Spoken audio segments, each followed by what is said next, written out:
Selamat pagi teman-teman semua. Selamat datang di podcast peserta Latsar CPNS Mahkamah Agung RI golongan 2 angkatan 8 kelompok 2.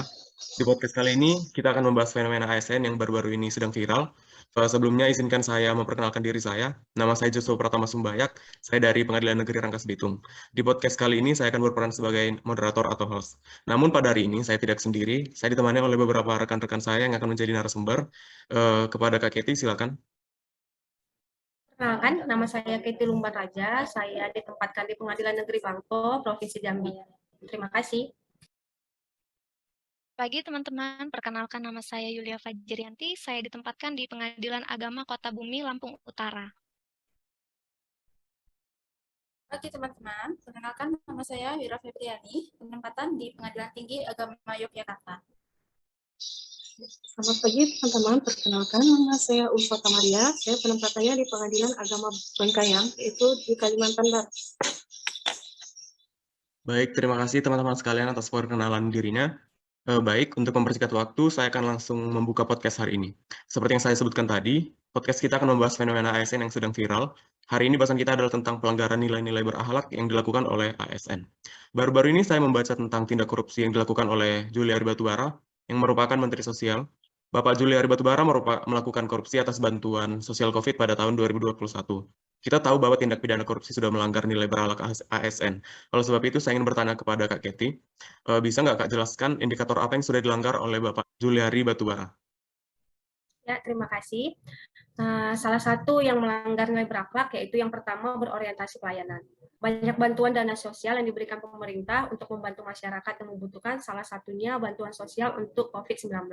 Pada kasus penyaluran dana bantuan sosial, Bapak Juliari Batubara tidak bersikap berorientasi pelayanan karena bantuan sosial yang menjadi hak sepenuhnya untuk masyarakat justru diambil untuk kepentingan pribadi. Seharusnya pemerintah yang berorientasi pelayanan memahami dan memenuhi kebutuhan masyarakat dan lebih mengutamakan kepentingan masyarakat, tetapi malah lebih memilih kepentingan untuk kepentingan pribadinya. Akibatnya banyak masyarakat yang tidak menerima bantuan, sasaran bansos yang tidak tepat, dan kualitas bansos yang tidak layak. Dan yang kedua itu saya ambil nilai akuntabel. Kebijakan pemerintah terkait dana bantuan sosial COVID-19 justru disalahgunakan dalam bentuk tidak adanya keterbukaan distribusi bantuan ke masyarakat, baik dari tingkat pusat hingga daerah. Terdapat juga pengurangan bantuan, bahkan ada yang tidak mendapat bantuan sama sekali. Selain itu, bantuan yang diterima tidak sesuai dan jauh dari kata yang layak dibandingkan dari nominal yang diterapkan oleh pemerintah. Hal ini disebabkan oleh kurangnya koordinasi, buruknya regulasi penyaluran bantuan sosial, dan kurangnya pengawasan bantuan sosial. Nah, itu aja yang bisa saya paparkan. Terima kasih. Terima kasih Kak Keti atas penjelasannya. Selanjutnya saya beri kesempatan kepada Kak Yulia untuk menambahkan. Baik, terima kasih Kak Joshua. Terkait isu korupsi bansos yang dilakukan oleh Bapak Juliari Batubara, jelas sekali dia telah melakukan pelanggaran pada nilai-nilai berakhlak seorang ASN. Selain dari segi indikator yang sudah Kak Keti sebutkan tadi, dia juga telah melakukan pelanggaran dari segi nilai adaptif yang seharusnya ada pada diri seorang ASN ya, di mana adaptif sendiri bermakna erat dengan kemampuan berinovasi, kreatif, serta proaktif. Dengan tindakan korupsi bansos yang dia lakukan itu, sangat menunjukkan bahwa dia tidak bertindak proaktif dan sangat tidak mendukung perubahan agar masyarakat Indonesia menjadi lebih baik, terutama di masa pandemi COVID, yang hampir seluruh masyarakat Indonesia terkena dampaknya dan sangat membutuhkan bantuan sosial dari pemerintah. Saya rasa itu saja pandangan dari saya yang dapat saya sampaikan. Terima kasih.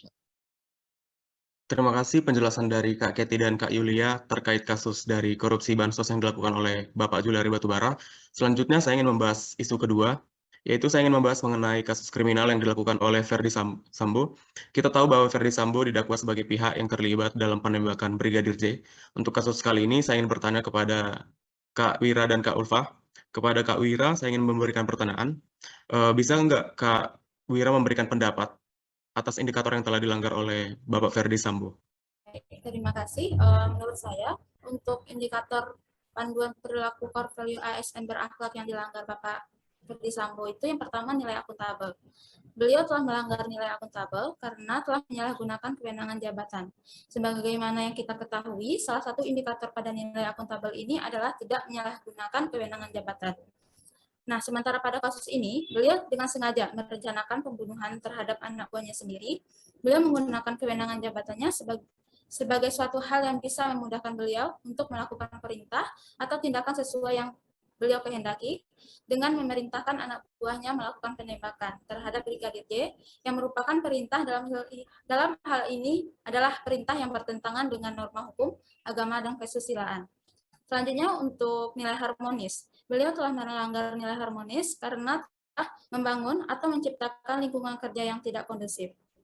Sebagaimana yang kita ketahui, sebelum terjadinya penembakan ini, Bapak Ferdi Sambo ini telah merencanakan pembunuhan terhadap Brigadir J dengan anggotanya yang lain, ajudannya yang lain seperti Brigadir RR, Barada E, termasuk juga dengan Bapak Kuat Ma'ruf yang merupakan supir atau asisten rumah tangga beliau.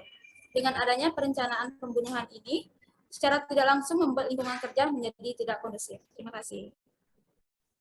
Terima kasih penjelasan dari Kak Wira Febriani.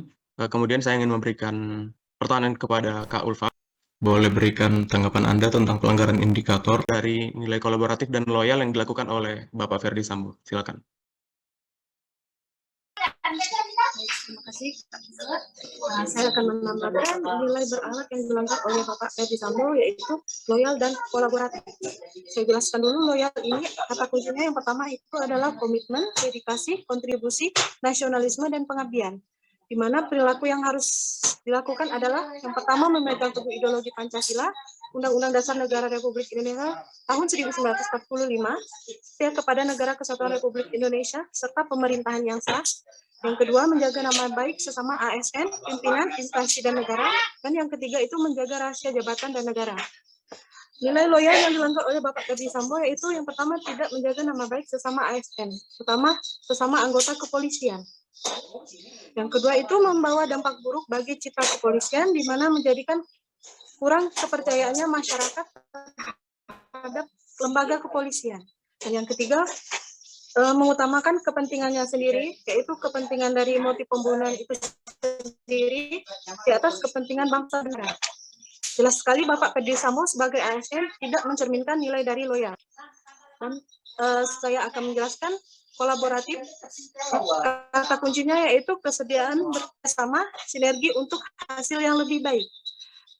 Seharusnya yang pertama yaitu memberi kesempatan kepada berbagai pihak untuk berkontribusi. Yang kedua, terbuka dalam bekerja sama untuk menghasilkan nilai tambah. Dan yang ketiga, menggerakkan pemanfaatan berbagai sumber daya untuk tujuan bersama. Nilai kolaboratif yang dilanggar oleh Bapak Ferdi Sambo yaitu menyalahgunakan kerjasama, yaitu dalam melakukan kejahatan ini, bukan malah melakukan perbuatan yang baik, gitu, yang menambah nilai tambah. Ferdi Sambo juga membuat karir dari bawahannya ini semuanya hancur.